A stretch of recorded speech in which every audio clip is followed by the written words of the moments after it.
Okay, we're in the midst of doing exercise 29.05 from Gamma. And what we've got here is we've got a cuboid. We've just calculated MT for A. I think I said that was P, but it's A.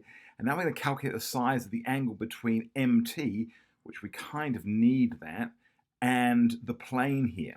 And really what this is asking is exactly the same as if it said calculate the angle between MT and TN. And that's pretty going to be nice and pretty going to be easy. Going to be pretty easy. Sorry. Okay. So here it is. Okay. So this is the angle which we're actually finding between TN, yep, and MT. That's the same as saying MT and the plane, which is PNTS. So it doesn't make any difference at all between those two. So this is the angle which we're after, and we've got. What's the best way of doing this? I would probably choose opposite over hypotenuse because we've got a y value which is a little bit neater than here.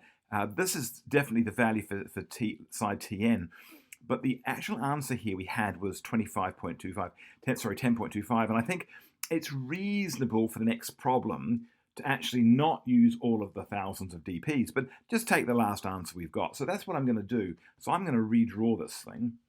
Let's have a look at it. In fact, I'll read it on a different bit of paper. Here we go. So here it is. So we've got, this is the thing that we've got now. And this is our MT. And here's our TN. We've got our right angle. This is 4.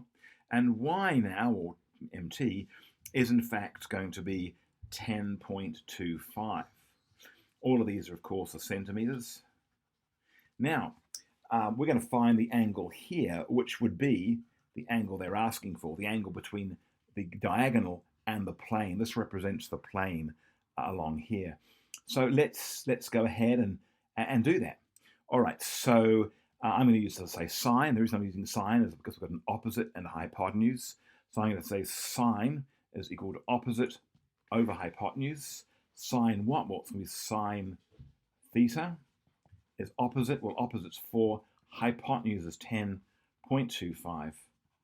So theta is going to be the arc sine of 4 over 10.25. So let's see how that plays out on the calculator.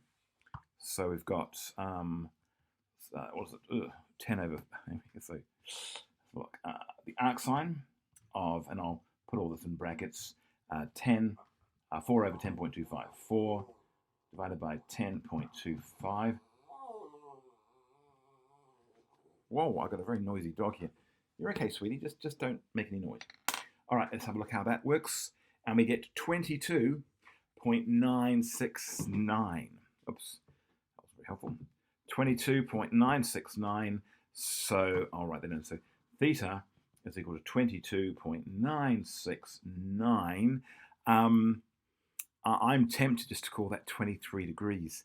I'll tell you what, I'm going to have a look and see what they say for the answer, because they do actually provide the answers here. Let's have a look here. What's the answer going to be? Find answer. 6. Yes, they call it 23 degrees, yes. So I'm going to do what they do. I'm going to do it to 1 dp rather than 2. So theta is equal to 23.0 degrees.